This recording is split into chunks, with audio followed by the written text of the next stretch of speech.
Bonjour à toutes et à tous et bienvenue au Cryptos Technical Briefing, chers amis, ravi de vous retrouver en ce mardi 14 octobre 2025, alors que le marché se remet d'un checkout inédit sur le marché crypto qui a lieu vendredi soir, précisément entre 22h et minuit. Je ne sais pas si vous étiez devant, et moi oui j'étais devant sur mon téléphone. J'étais dans mon leader en train de me coucher et je regarde et je vois certaines altes de mon portefeuille. Je les ai vues à moins 50, moins 60. J'ai vu du moins 70, j'étais là. J'ai éteint, je me suis rendormi. Bon, je me suis réveillé et heureusement ça allait mieux. Bon, alors, reset général des alts. Reset général sur la profondeur des alts. Est-ce un reset qui va nous permettre d'avoir peut-être une fin de cycle? Un peu d'euphorie quand même depuis le temps qu'on attend ça sur la profondeur des alts. Bon, écoutez, cette semaine elle est stratégique. Pourquoi? Parce que comme le rappelle ce bon vieux petit tableau que j'ai actualisé, qu'on va regarder ensemble, c'est la semaine qui a vu, en comparaison de durée de cycle, finir le cycle précédent. Alors attention, le cycle précédent s'était terminé le 8 novembre. Me direz-vous, ah, c'est pas maintenant? Oui, mais on compare un cycle en utilisant sa durée absolue, on compare un cycle en utilisant sa durée depuis le halving, ils ont tous eu des dates de halving différents. Si on fait la même durée que le cycle précédent, on termine cette semaine. Bon. Mais franchement, alors que Bitcoin a résisté au checkout de la semaine dernière, aux annonces de Trump, alors pareil, hein, là la négociation se poursuit entre les États-Unis et la Chine, mais Bitcoin a tenu ses supports weekly, 106, 109 000 dollars, alors que la plupart des alts ont subi un reset, un deleveraging, 19 milliards de dollars de liquidation. C'est beaucoup plus que le Covid, c'est beaucoup plus que le FTX, c'est beaucoup plus que 4 fois le Covid, c'est beaucoup plus que 5 fois le FTX. Bref, moi je me dis quand même, vous savez, rappelez-vous, je vous avais proposé souvent des comparaisons de cycles. Et c'est pas si vieux que ça, il y a 3-4 semaines, on avait repris ensemble le 4e trimestre de tous les cycles. Est-ce que vous vous souvenez du premier cycle? Vous souvenez-vous de l'année 2013, dernière année du premier cycle? Le mois d'octobre avait commencé par une séance à moins 25. Reset général, partout. Et derrière, le marché avait explosé. Bon, je ne dis pas que c'est ce qui va se passer, hein. Je m'interdis de vendre du rêve, je l'ai assez fait. Alors en même temps, bon, on est en bull run quand même depuis 2022, donc ça a monté, ça a bien fait des nouveaux records. Bon, en fait, la seule question que tout le monde se pose maintenant, c'est est-ce que les 126 000 dollars du lundi 6 octobre sont le sommet de cycle? On va simuler ça, dans cette vidéo on va le simuler. On va simuler 126K, lundi 6, sommet de cycle. On regarde si ça passe, notamment là-dedans. Est-ce que c'est crédible ou pas? Voilà, alors bon, le shutdown, la négociation entre la Chine et les États-Unis, les statistiques américaines qui sont publiées, la fête fin octobre. Rappelez-vous ma fenêtre spatio-temporelle intergalactique de fin de cycle, j'insiste sur le côté intergalactique, c'est-à-dire qui s'ouvrait le vendredi 17 octobre pour se fermer fin novembre.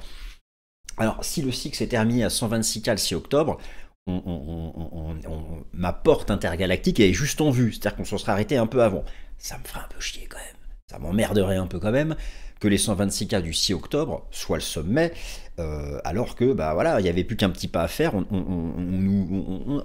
On atteignait presque la poignée de ma porte intergalactique, de ma fenêtre spatio-temporelle. Bon. En tout cas, cette fameuse fenêtre dont je vous parle depuis un certain temps, elle ouvre, elle arrive ce vendredi. Mais c'est juste le début. Le dernier espoir, c'est qu'il se passe quelque chose, là, entre la mi-octobre et fin novembre. Ensuite, c'est terminé. Alors bien sûr, si Bitcoin explose le support weekly des 106-109, c'est aussi terminé. Si Bitcoin explose ses moyennes mobiles à 200 jours, arithmétique et exponentielle, elles sont vers les 106-109, c'est terminé. Il faudra se rendre à l'évidence. En tout cas, quand j'enregistre la vidéo, c'est pas terminé. Voilà, donc il reste quand même un petit espoir, une petite lumière. Première partie, on va simuler. 126K, 6 octobre, sommet de fin de cycle. C'est fait, c'est bon, ça. Est-ce que c'est crédible? Deuxième partie, le cas intéressant du premier cycle. Là, j'ai cherché. Oui, je cherche. J'ai cherché. C'est le seul exemple que j'ai trouvé qui puisse nous maintenir sur les rails. Sinon, on a déraillé. La semaine dernière. Troisième partie, S&P 500. Est-il en bulle spéculative, comme la bulle de 2000 ou 2002-2007? Quels sont les dégâts techniques des annonces de Trump la semaine dernière, même si là, ça se radoucit?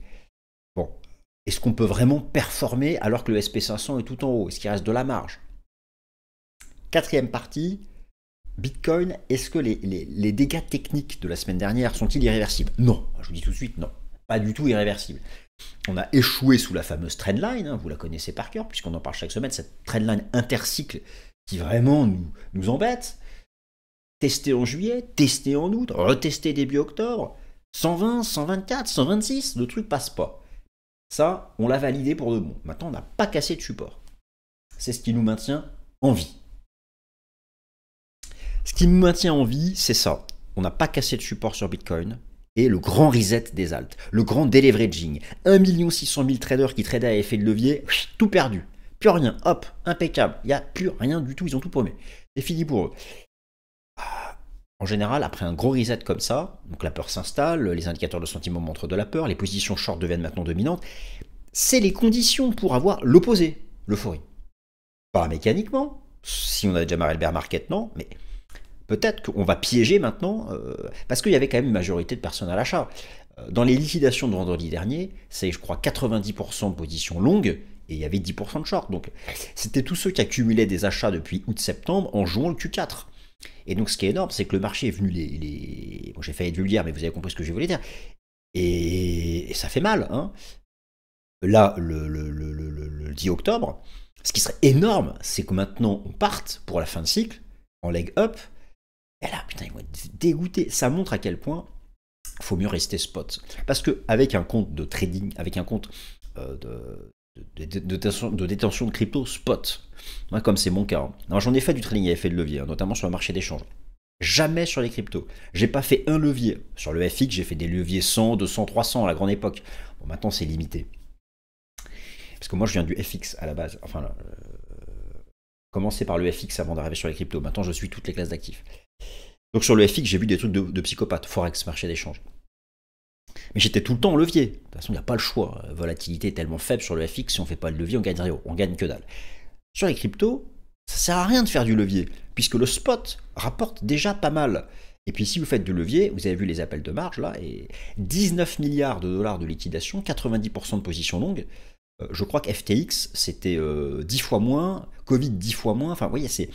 Donc, comment dire, c'est comme si on était dans une montgolfière, il y avait des boulets de canon au fond de la montgolfière, on a dégagé les boulets de canon, parce que ça nous maintenait en bas. Est-ce que maintenant, ça va permettre à la montgolfière de monter? Je sais pas, on verra bien. Direz-vous, une montgolfière, ça fait pas tellement rêver, si on attendait un leg up, on préférait une fusée. Je vous l'accorde, mais le principe d'une montgolfière de laquelle on a retiré des gros boulets bien lourds, fait qu'en fait, elle peut décoller. Gardons cette image, soyons conservateurs. On parlera aussi d'ETH, bien sûr, et des alts de manière générale. Bref, est-ce que les 126 000 dollars du 6 octobre sont le haut de cycle? Cette semaine-là que nous vivons maintenant, cette semaine du 13-14 octobre, est exactement la semaine qui a vu le cycle précédent se terminer en comparaison multicritère, pas d'un point de vue calendaire. Allons-nous terminer nous aussi cette semaine, ou allons-nous piéger ce scénario-là pour aller jusqu'à fin novembre et pouvoir avoir quelque chose de sympathique pour sortir avec des gains pas trop dégueulasses? Bienvenue à la nouvelle édition du CT. Les amis, les 126 000 dollars, ces petits 126 000 dollars du lundi 6 octobre sont-ils le sommet de cycle? Faites pas attention au bordel derrière, c'est le gros bordel parce que je déménage dans une semaine, je quitte Paris, je commence à faire les cartons. Il y en a dans tous les sens. Donc, oui, et oui, nous la connaissons, vous la connaissez. Vous en faites des rêves, ou plutôt des cauchemars. Elle est rouge, elle est belle, mais elle ne se mange pas. La ligne de tendance intercycle, et oui. Celle qui nous bloque, c'est l'ennemi de ceux comme moi qui se disent toujours qu'on pourrait peut-être faire encore un poil plus haut. Peut-être reste de la gourmandise, sommes-nous dans le péché? C'est la question que je me pose. Sommes-nous dans le péché? Vouloir davantage, vouloir des prix plus hauts, vouloir gagner plus d'argent. Bon, alors, ici, le sommet du cycle lié au halving de 2016. Ici, le sommet le plus saillant du cycle lié au halving de 2020. Et donc, là voilà, nous sommes à l'échelle arithmétique. Et un rejet, ce fut mi-juillet dernier. Un second rejet, mi-août, et donc début octobre. 122K, 123K, 126K, me direz-vous, alors 126, 100 000 $, à chaque fois un peu plus haut, pas non plus très excitant. Dans tous les cas, elle est là, elle bloque. Et le support à tenir, c'est celui-là. C'est pas tracé n'importe comment. Ici, ce sont les cours de clôture. Cours de clôture, cours de clôture, cours de clôture, c'était le jour de l'inauguration de Trump. Mèche haute, vous avez cette bande. Et donc ça se joue ici. 106, 109 000 $, le support, la triple résistance, les moyennes mobiles à 200.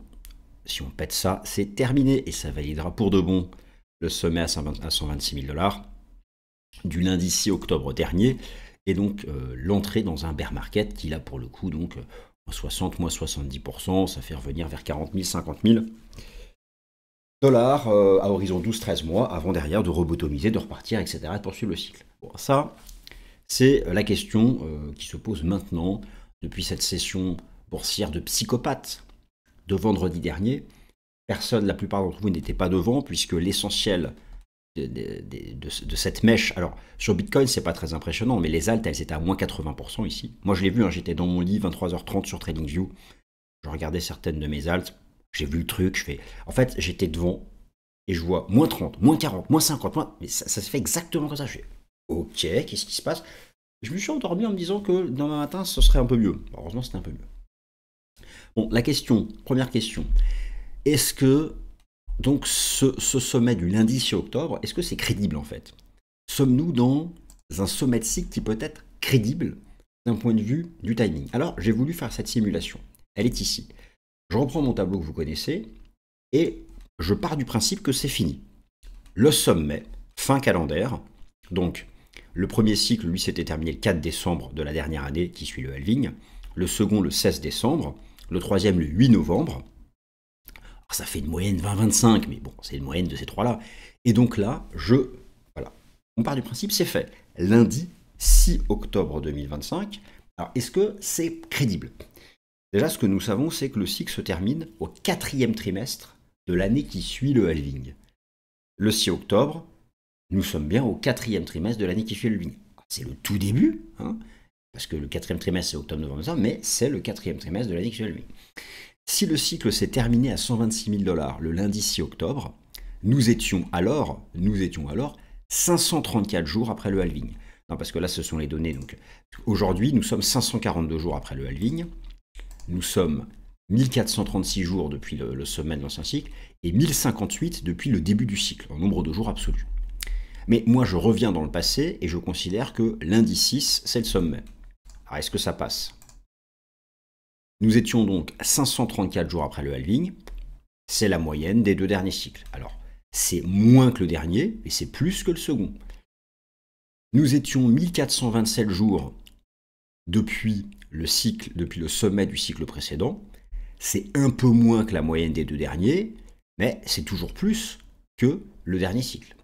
Et enfin, nous étions 1049 jours en nombre de jours absolus depuis le début du cycle, donc le nombre de jours depuis le point bas du cycle, nous étions 1049, c'est un peu moins que la moyenne, mais somme toute, on n'est pas très éloigné de 1061, 1068. Donc, dire que le sommet de cycle a été fait le lundi 6 octobre à 126 000 $ nous fait un cycle un peu court, mais qui peut s'inscrire dans les standards de mesure de cycle. Nous sommes un peu en dessous de la moyenne, mais pas si loin. Par contre, on n'est pas au-dessus de la moyenne. Donc, effectivement, alors moi j'avais défini une moyenne, une fenêtre spatio-temporelle intergalactique, 17 octobre, fin novembre. Donc forcément, si le cycle s'est terminé le 6 octobre, malheureusement à 11 jours près, on manque l'ouverture de ma fenêtre, pour autant c'est pas terminé. C'est-à-dire que moi j'estime que c'est foutu si on pète ce support, les 106, 109. On explose les moyennes mobiles à 200, on pète cette bande-là, faut se rendre à l'évidence, c'est terminé. Pour l'instant, écoutez, on est toujours dans cette espèce d'énorme phase latérale archi-volatile. Moi, c'est vraiment ce gros support à surveiller. Ça va être d'ailleurs super intéressant cette semaine, puisque donc vendredi 17 et samedi 18, vendredi 17 et samedi 18, on arrive exactement aux mesures égales au cycle précédent. Ça va être intéressant de voir. Donc pour moi, en fait, l'enjeu, c'est de ne pas casser le support d'ici là. Si on arrive à tenir les 106, 109 et qu'on passe cette barrière du 17-18, il reste un espoir. Bon, par contre, si on pète tous les supports et qu'on arrive le 17-18, bah, c'est terminé. Il faudra préserver votre capital pour se repositionner à la fin du prochain bear market. Donc, oui, j'aurai ce fin de semaine décisive. Alors, pour espérer, de toute façon, pour espérer que le lundi 6 ne soit pas le sommet de cycle, au-delà de tous ces trucs-là, c'est que le fondamental qui compte. Il nous faut un accord commercial Chine-États-Unis d'ici fin octobre et la fin du shutdown. Voilà, c'est simple. Pourquoi la fin du shutdown? Parce que l'or et l'argent, regardez, vous cherchez un truc qui est en bull run? C'était pas sur les cryptos qu'il fallait aller. Regardez, c'est l'or et l'argent. Alors d'ailleurs, l'argent est à son record historique de 1980 et 2011. L'or, alors je passe en échelle, voilà, regardez l'or. Hein. L'or, c'est un vrai bull run. L'or, il a fait x2 hein, depuis un an. Tant qu'il y a de l'incertitude, les capitaux vont sur l'or et l'argent et ça se fait en défaveur des cryptos. Alors c'est pour ça aussi que je les surveille, parce que je pense que quand on aura un retournement sur l'or et l'argent, et si derrière, imaginons, on est dans le positif, la fin du shutdown, un accord commercial Chine-États-Unis, retournement des métaux précieux, et là on a peut-être une chance d'avoir quelque chose, d'avoir une nouvelle poussée du BTC. Bon, nous n'en sommes pas là pour le moment, de toute façon. Le dollar, je continue à le surveiller. Et donc, oui, bah écoutez, voilà, il faut tenir cette bande, donc on verra. We will see. Ah oui, et le cas intéressant, en termes de comparaison de cycle, il n'y a plus qu'une. Parce qu'on ne peut plus comparer avec les deux cycles précédents, hein, parce qu'eux, ils étaient partis en. Il n'y a plus qu'un cas, il n'y a plus qu'un seul cas où je trouve une petite lueur d'espoir. C'est la comparaison avec le premier cycle. Voilà. Le premier cycle qui nous avait fait un 2 octobre à moins 25%, et après c'était reparti. Il y avait eu un check-out de psychopathe. C'était dans les mesures de l'époque, hein. On n'est pas aux 20 milliards de dollars de liquidation pendant les derniers, mais il y avait eu l'esprit, si vous voulez, on était passé de 140 à 110. Donc de 140 à 110, vous voyez qu'en pourcentage, ça fait une baisse qui est supérieure à celle qu'on a eue vendredi dernier. Et derrière, c'était reparti. Bon, c'est le seul exemple du passé que je trouve. C'est-à-dire qu'en gros, grosso modo, on a la réponse cette semaine. Il faut tenir les supports et passer la barrière du 17 et du 18 octobre. Si on tient les supports et qu'on passe la barrière du 17 et 18, c'est bon. Si on pète les 106, 109 et qu'on est au-delà du 17-18, franchement, je pense que c'est terminé. Enfin, sur ce cycle. Ce sera terminé sur ce cycle. Et donc, bah, ça, nous pourrons figer ces données-là. Le cycle aura duré 534 jours après le halving. Ce sera terminé le lundi 6 octobre 2025. 1427 jours depuis le sommet de l'ancien cycle. Et pour une durée globale de 1049 jours, un peu en dessous des moyennes, mais pas si loin. C'est vrai que, bon, il y a toujours l'espoir. On avait l'espoir que ça puisse faire 1080, 1090, et bon, c'est encore possible. Il ne faut pas casser les supports. Ok, alors, S&P 500, alors, il y a toujours bien sûr oui, alors, je finis de vous montrer ça, ce sont les inflows sur les ETF Gold. Regardez un peu comme ça pousse. Où vont les capitaux? Ne cherchez pas, hein, ça va sur l'or et l'argent, mais il y aura un retournement. L'or et l'argent, les arbres ne vont pas au ciel. Il y aura un retournement. Pour l'instant, ça vient de toutes les zones géographiques du monde pour toutes les raisons fondamentales qu'on a. C'est simple, c'est le couple shutdown, trade war. États-Unis, Chine, relations commerciales et shutdown. Il faut absolument finir avec ça pour espérer quelque chose. Bon, le S&P 500, lui, bah écoutez, il bloque dans son haut de canal, hein, donc alors, c'est vrai qu'on peut toujours trouver des raisons, mais les déclarations de Trump vendredi dernier ont créé le rejet, mais on était dans le haut de canal, c'est-à-dire techniquement tout en haut. Le truc n'avait jamais retracé. Voilà, donc là, il marque une pause, on bloque dans le haut de canal. Pour l'instant, il n'y a pas de dégâts techniques de psychopathe. Je surveille cette moyenne mobile à 50 semaines, 50 jours. Elle a vraiment un rôle important, cette moyenne mobile à 50 jours. Donc je la surveille. Surveiller les supports daily, de même que le Kumo du système Ichimoku. Pour l'instant, on ne valide pas un retour. On valide pas un retour cet ancien sommet ici. Parce que retourner ici, là, mécaniquement, Bitcoin pèterait tous les supports. Et bon, voilà. Donc le SP500, les dégâts, c'est qu'il bute dans ce haut de canal. Ah, c'est vrai que je vous rappelle que le S&P 500,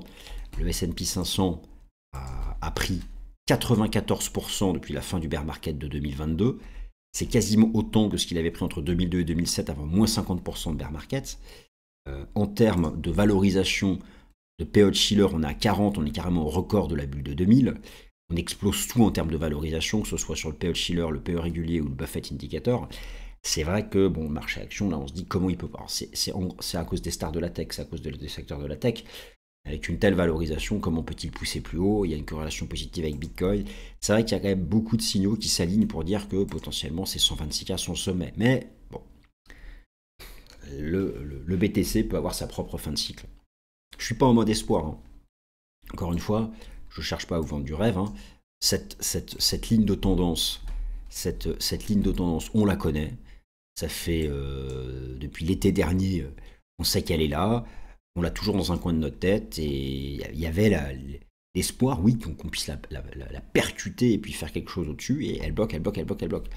Mais on ne casse pas de support pour autant. Donc voilà, ça c'est la zone tampon 106, 109.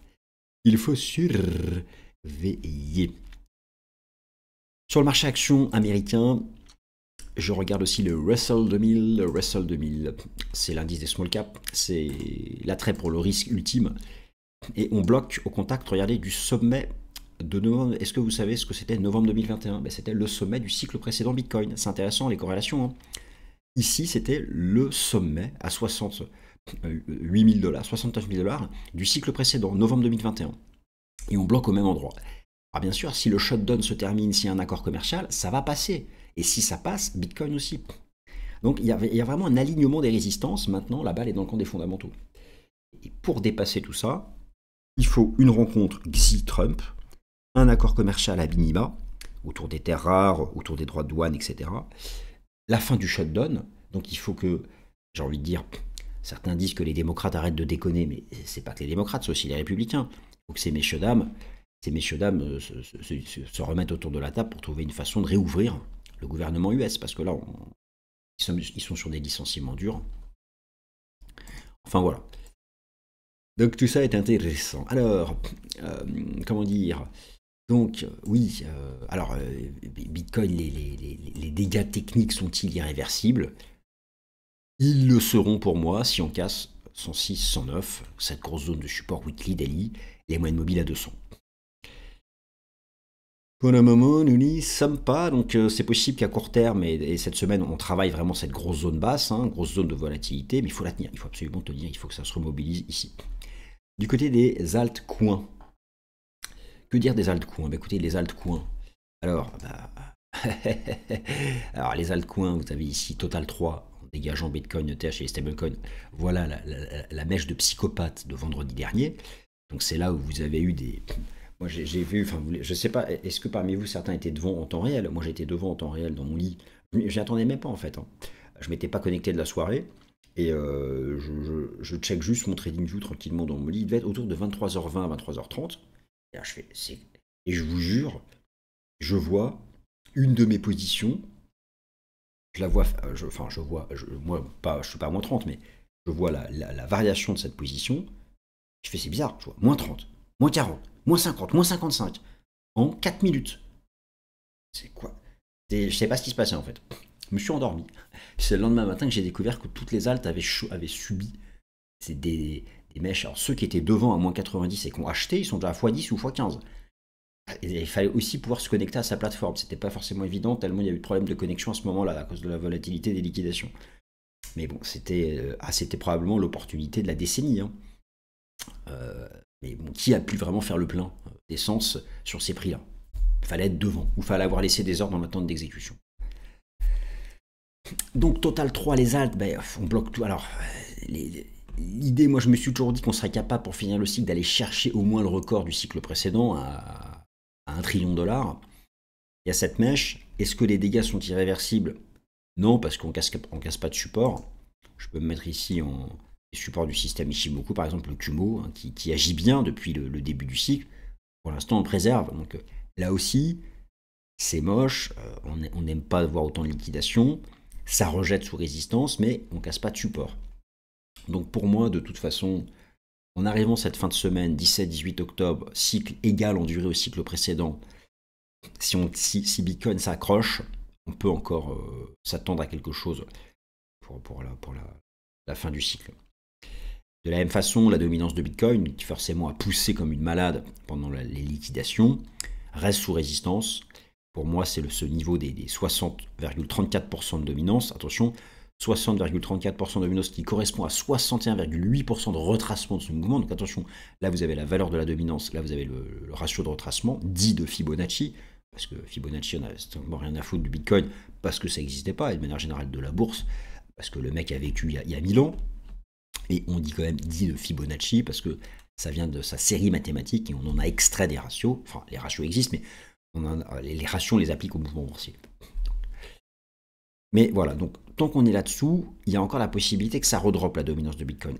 Comprenez bien que si la dominance de Bitcoin redroppe, c'est qu'on a une dernière leg up avec une poussée des alts pour finir le cycle. Donc là aussi, les dégâts ne sont pas irréversibles. Et donc, sont-ils irréversibles sur ETH? Non plus, je dirais. ETH, c'est cette grosse pattern dont on est sorti, on continue de consolider au-dessus. Ici, si vous regardez en daily, potentiellement une vague 1, une vague 2, on a retracé pile poil 50%. Vague 3, vague 4, on a retracé 50%. On peut se dire que là, on est toujours en vague 4 complexe. Il manque une dernière, mais bon, voilà, il faut tenir ça. Bon. Faut pas réintégrer ici cette growth pattern. Regardez un peu la mèche du XRP. Mais regardez-moi, c'est pas un bug graphique, hein, c'est ce qui s'est passé vendredi dernier. Le XRP, instantanément, il est revenu chercher son point de cassure de novembre 2024. Le truc est retombé à 0,70, 0,80. Ce qui s'est passé sur XRP, là, a eu lieu sur toutes les altes. Imaginez, vous étiez devant ici. Vous étiez devant, là, vous achetez à 0,80, 0,90. Vous êtes déjà, vous avez fait x3. Et ça, c'est le cas sur plein d'altes, et en pire. Alors bien sûr, ces mèches-là, c'est pas les positions spot, hein, c'est tous les leviers qui se sont fait liquider, les positions effet de levier, ils sont fait dégager par le principe de l'appel de marge. Mais ça, pour moi, ça n'aura plus lieu avant des années. C'était l'opportunité du siècle, de la décennie. Mais bon, quand même, c'est quelque chose qui est assez violent. Alors, l'idée en fait, l'idée sur les alts, c'est... Enfin, l'idée... Si on se concentre, si on essaie de voir le verre à moitié plein, l'idée c'est de se dire que nous avons vécu un reset, un deleveraging, on a déchargé le camion, pour lui rendre, en fait, pour lui redonner la possibilité d'avancer. L'ascenseur était peut-être trop chargé pour pouvoir monter, c'est ça que je veux dire. Bon. Donc mais dans ce cas de figure, de toute façon, il faut qu'on soit fixé assez vite. Donc moi, je conclus en vous disant que cette fin de semaine d'octobre, c'est en comparaison multicritère un cycle égal au cycle précédent, et que si nous arrivons à tenir les supports et passer cette barrière temporelle, il reste la possibilité de faire quelque chose. Si on casse les supports, EMA 200, SMA 200, 106, 109, il faudra acter pour de bon la fin du cycle le lundi 6 octobre 2025 à 126 100 $, soit donc 534 jours après le dernier halving. Et si la fin de ce cycle est actée, eh bien c'est qu'en fait on est globalement dans le respect du cycle de 4 ans, puisqu'on n'est pas si loin des moyennes, et donc par définition la structure du cycle se poursuit, et dans sa structure il y a un bear market, dont la durée moyenne est de 13 mois. Voilà. Nous verrons.